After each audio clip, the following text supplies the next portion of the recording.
Hello, students. So, let me explain to you a situation that I find myself in. I don't know if I've dropped this piece of knowledge, but I'm not a U.S. citizen. I'm a Canadian citizen who holds a U.S. green card. And I'm applying for citizenship, and when you apply for citizenship, they tell you when your appointment will be. You don't get to pick. That's fine. But they've picked Thursday morning, this coming Thursday morning, for my appointment time. And with the weather being how it looks like it'll be tomorrow, I won't be able to get onto the roads tomorrow because that'll be during a winter storm warning.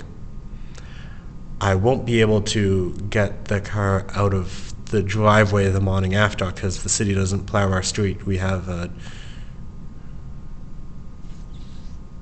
front-wheel drive vehicle that has a lot of trouble getting through snow that's as deep as it's planning on being.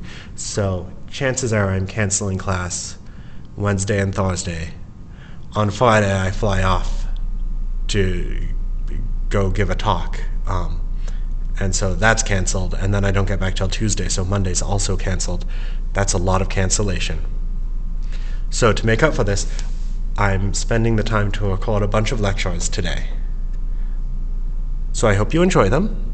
They are yours to look at your leisure. So the first thing that I want to talk about is optimization of quadratics. And, well, let's start with, optimization is very much an applied thing. It lets you solve real-world problems and make best possible decisions. So here's a situation where someone could have been helped by making a best possible decision. So in the short story, How Much Land Does a Man Require by Leo Tolstoy, it's in the collection of short stories called What Men Live By, I believe. You can find a complete translation on the Gutenberg Project, which if you haven't wandered over to, you should. It's a very large repository of books that are now in the public domain.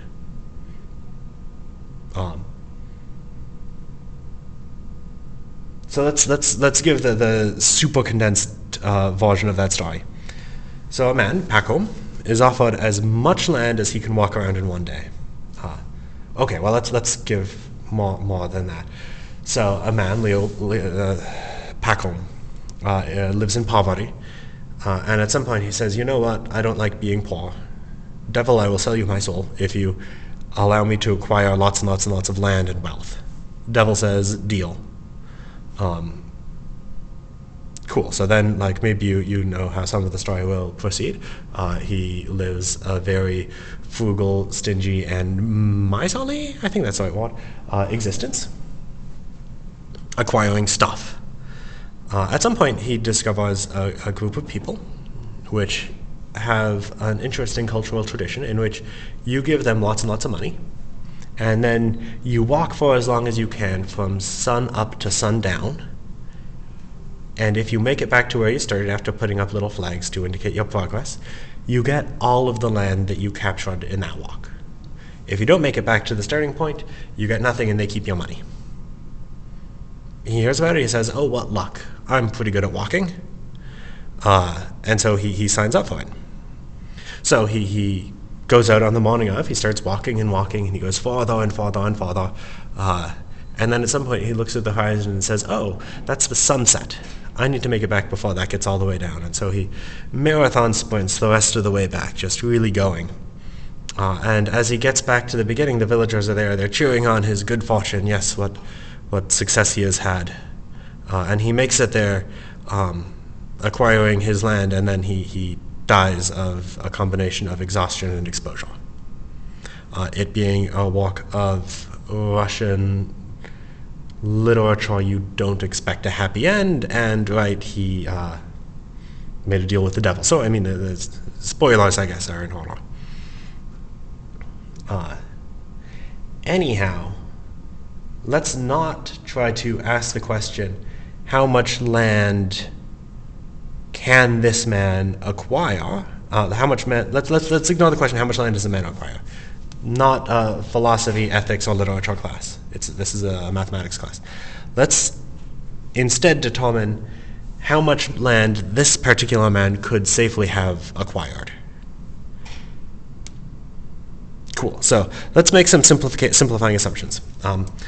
Pacom figures he's capable of walking 40 miles in one day. That doesn't seem totally unreasonable. I mean, people marathon 26 miles. People ultra-marathon longer than that in a day. Let's say he's in pretty decent shape. Let's also, to simplify the situation, assert that he can only take land in a rectangular shape.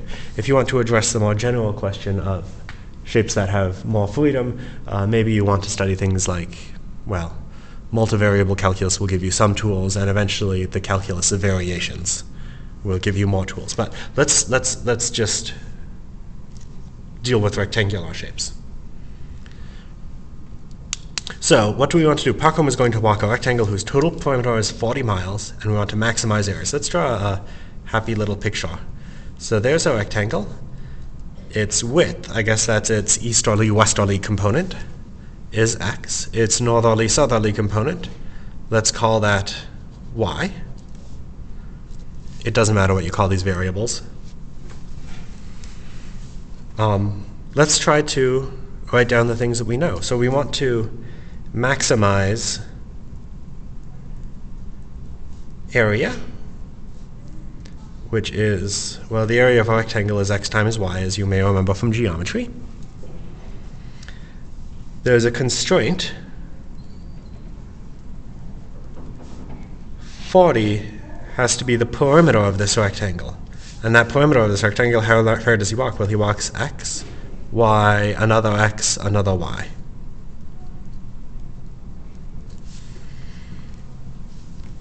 So the area is equal to x times y. We have the constraint that 40 is equal to 2x plus 2y. Let's try to write the area as a function of x. How do we do that? Well, let's write y as a function of x. So let's solve this for y.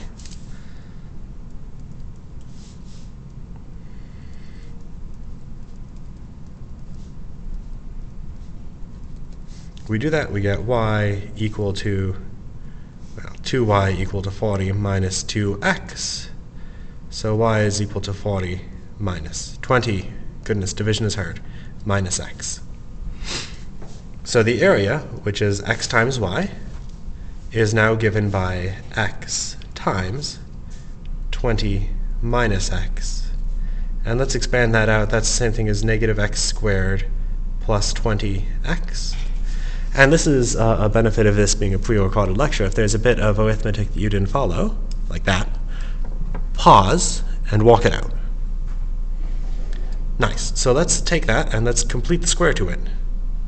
So on the one hand, you could just remember the completing the square formula. I'll instead play the game that, well, I know how it should look about, and then I'll remember the rest of the formula. So completing the square, area, which is minus x squared plus 20x. Well, I know that'll be the same as minus x plus or minus something squared. And if I secretly go and expand this out, negative x plus blah squared, that's the same thing as negative x squared plus 2 times blah times x.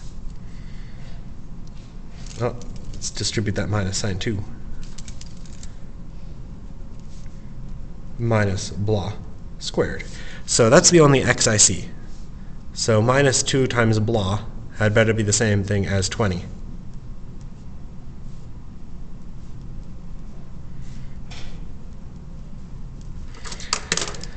So we get minus x squared, x minus 10, quantity squared, but that obviously introduces more errors. All right, so there's this extra constant term that appears.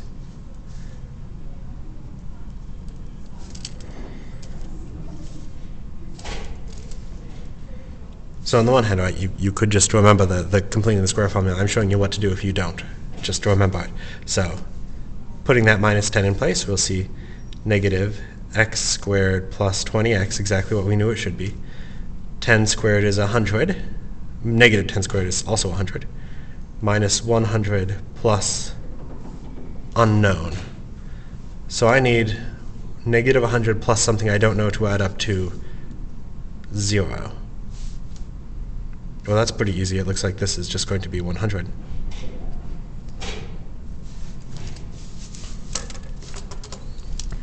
Oh, no need for that color change.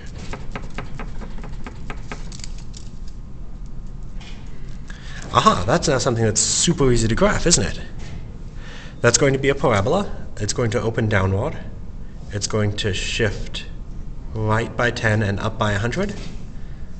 So at this point, 10, 100, I'll see a vortex, and then it'll carve downward from there. Aha, so it's graphed by hand, and you can just see what value of x maximizes area. X equal to 10 maximizes area.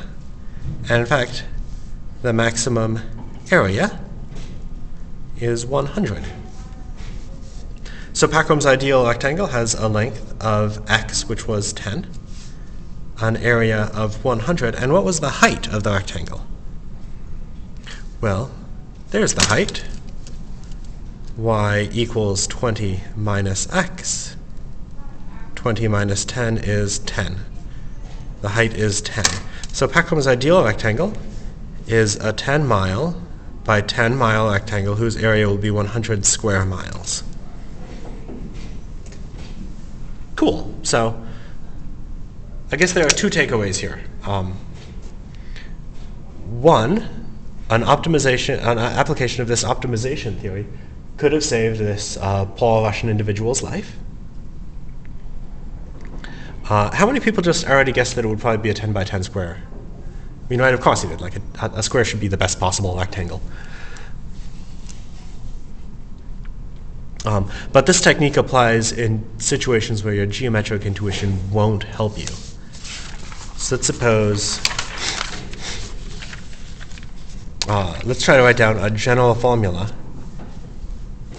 for how to optimize. And so let's maybe even remember just the completing the square formula. So the completing the square formula says that if I give you a polynomial that looks like ax squared plus bx plus c, you should wind up with a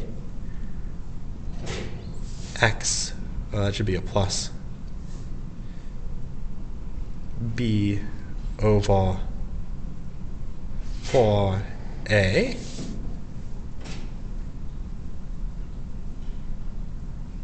yes, plus c minus, oh nope, that's a 2. C minus b squared over 4a.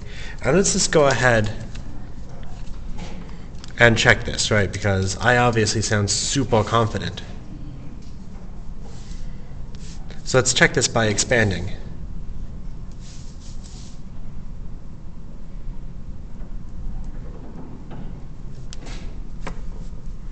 So let's expand that out. You get a times, let's just expand that out, x squared plus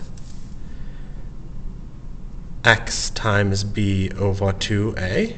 So there's first, outside, inside, plus x times b over 2a, plus last, b squared over 4a, plus c minus b squared over 4a. Oh, that should be squared.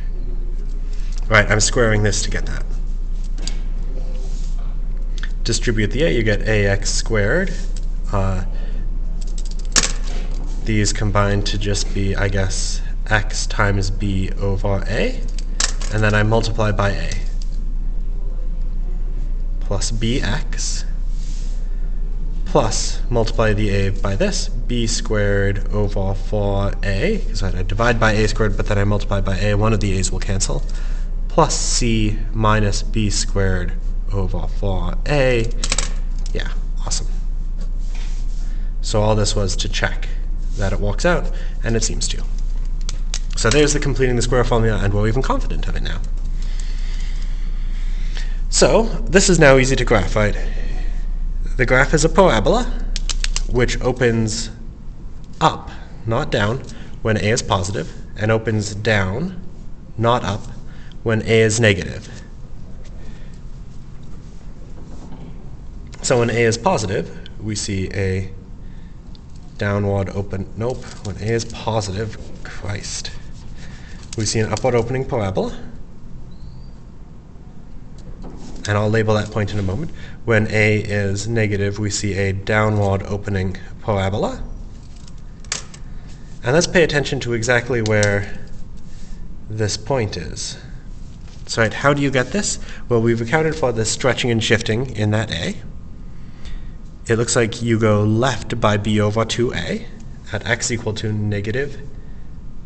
So let's see, no, right here, negative b over 2a.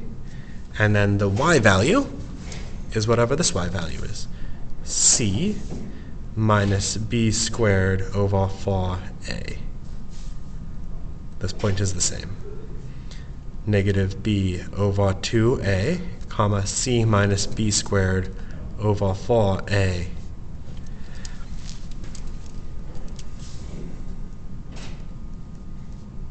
And I said a few times this in class, what this point is called. That point is the vortex of the parabola. But let's check it out. That vortex point, is that a maximum value or a minimum? Yeah, it's a minimum. There are no y values that are lower than it. So when a is positive, you see a minimum value, and it's achieved at x equal to negative b over 2a.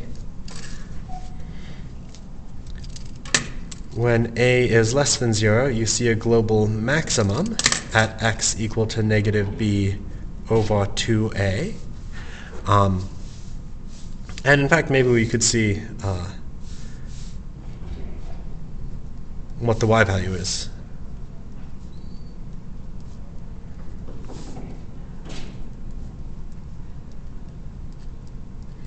Which, I mean, is useful, but not as useful, because if you can recover x, you can recover y by just plugging in.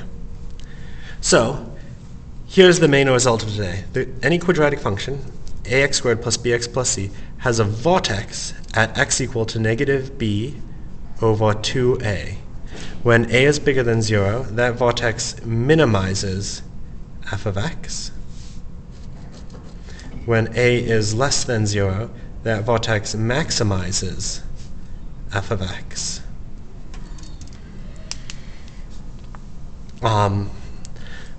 So how much of this detail you want to remember is up to you. Maybe here's what I'll suggest. You should definitely remember this much. But you can remember that much by just thinking, does the parabola open up or down? So if you like, draw a generic picture. This is something that's worth memorizing. / writing on any sort of note card. This y value, you can memorize, but I'll go ahead and say this is less important. Because you can plug in x to get y. Nice. So let's make applications of this. Let's just use this result a few times. So here's one example. To keep away prying eyes, you aim to construct a fenced-off area. Let's go ahead and say you have a secret right here that you don't want anyone to find. It's a very dark secret, mysterious.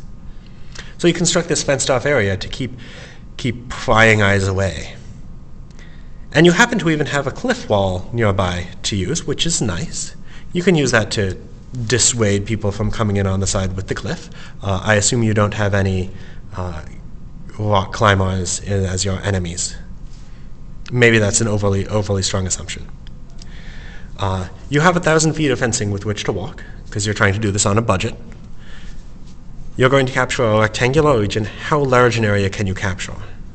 So there's a picture to start with. And let's label the things. So let's see. You're going to fence out horizontally from the cliff some distance x, and then parallel to the cliff some distance y. X and y, because which way is up and down in this picture. They aren't natural choices. So let's see. I want to maximize area. I have the constraint that I have 1,000 feet equals length of fencing. Oh, and I guess area is x times y. That's worth writing down. Well, let's write down how much fence we have. I see x plus y plus another x. So that's 2x plus y.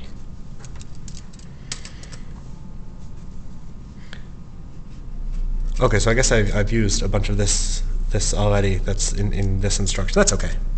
So let's go ahead and take that. 1,000 is equal to 2x plus y, just like in the park home example. That gives me y is equal to 1,000 minus 2x. And so area, which is x times y, now becomes x times 1,000 minus 2x. Simplifying that a little bit, I guess that's minus 2x squared plus 1,000x plus 0. All right, so generically, let's just answer some questions.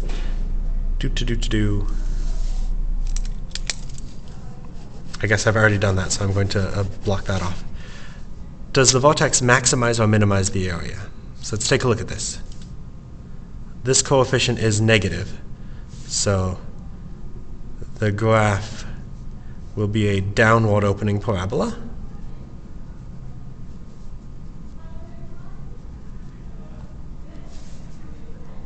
So apparently the vortex maximizes. By the vortex formula, the vortex is at x equal to negative b over 2a. So let's see, there's b, there's a. So it'll be negative 1,000 divided by 2 times negative 2.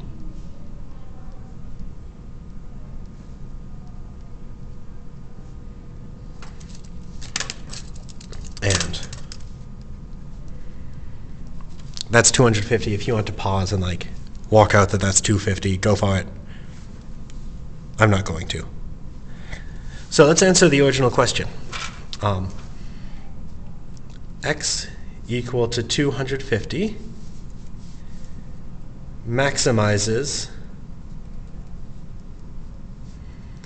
area. And let's give everything, right? So there's this other variable y that seems important. Y is equal to 1,000 minus 2 times x. I think that's 500. And then I can compute area.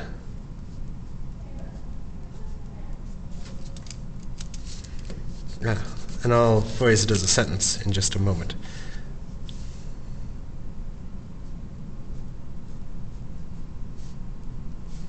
Let's see, 5 times 25 is 125, 1, 2, 3 zeros. So you can capture a maximum area of 125,000 square feet in this area to contain your secret. Nice. So let's maybe just write that as a sentence. So taking x equal to 250, y equal to 500 results in a maximum area of 125,000 square feet in this enclosed area. Nice. Cool. So let's keep on going. How am I doing for time? 24 minutes. Okay. So, all right. So obviously, this is supposed to be like the part of class where I have you do an example and then we talk through it. So here's the game plan. You hit pause. And then we'll come back.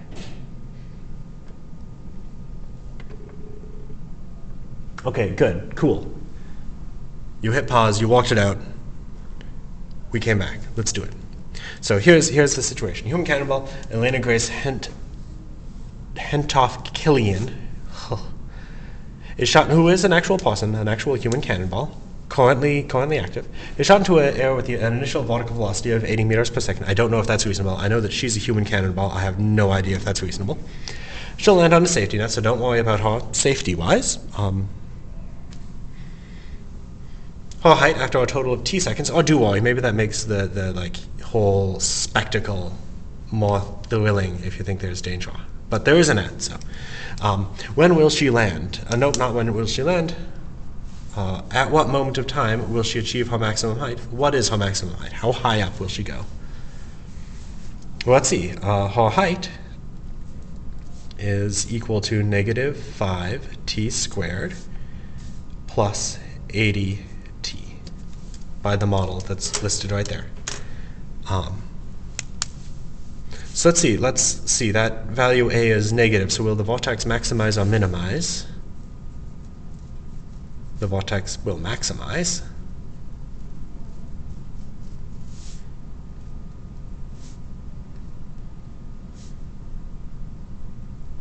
And we have all the parameters to use the vortex formula. By the vortex formula,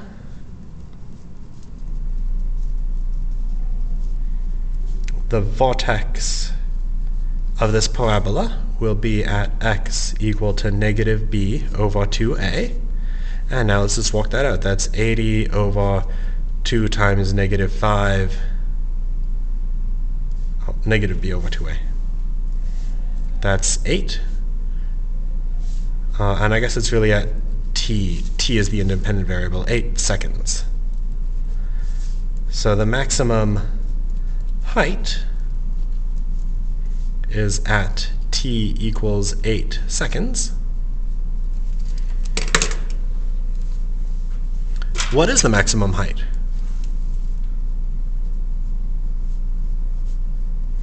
Let's just plug in t equals 8 to discover what the maximum height is. You'll get 80 times 8 minus 5 times 8 squared. And I guess you just now have to walk it out. 8 times 8 is 64. That's 640 minus 5 times 64. 5 times 4 is 20. Carry the 2. 5 times 6 is 30. That's 32. Equals 320. So at t equals 8 seconds, you get a maximum height of 320 meters. All right, so the tallest of the trees in Redwood National Park is 379 feet tall.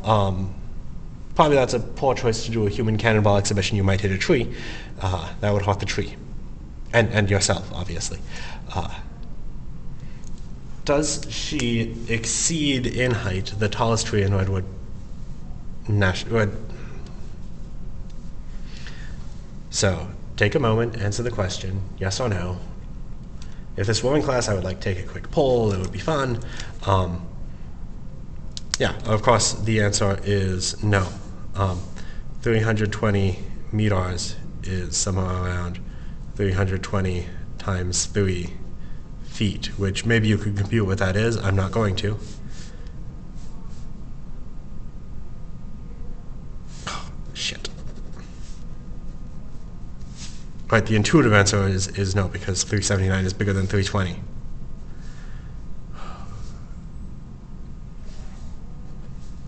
Which is bigger than 379 feet.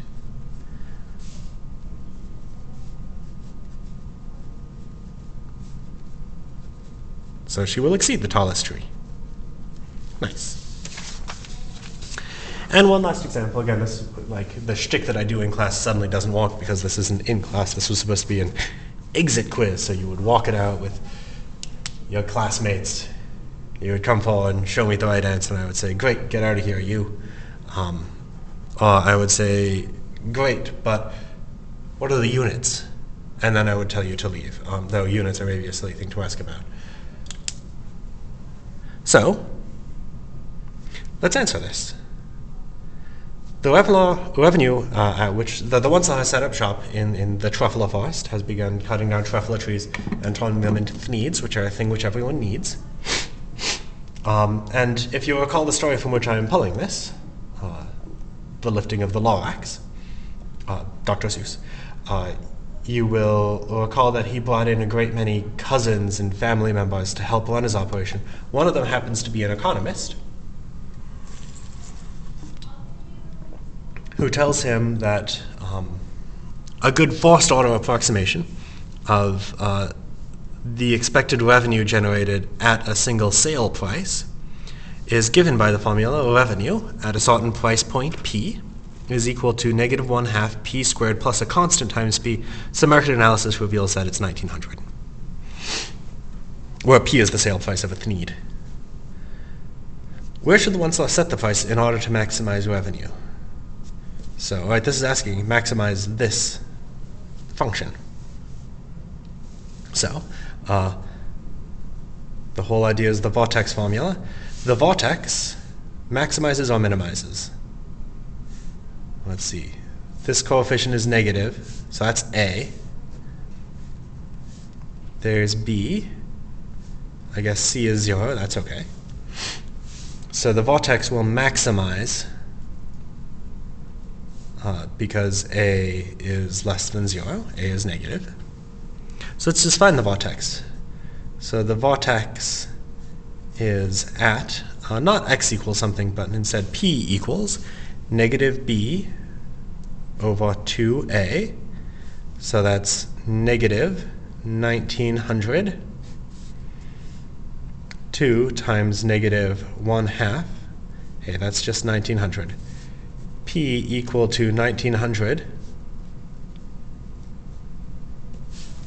It's some unit of money, but in the land where the truffula forest is, I don't think Dr. Seuss clarifies what currency is used. So I think that we can't specify a unit. So P equals 1900 maximizes revenue. And some of you may be tempted to also compute the maximum revenue, which would be whatever you get when you plug in 1900. You'll find out that it is whatever it happens to be. But notice, the question, does it actually ask what the maximum revenue is? So I don't care. There's my answer. Cool. So I hope this is useful. I'm going to post a few more of these all at once. So if you like, this is supposed to be Wednesday's lecture. Great. Thanks for sticking around. I hope these are useful. I'll see you again in a moment.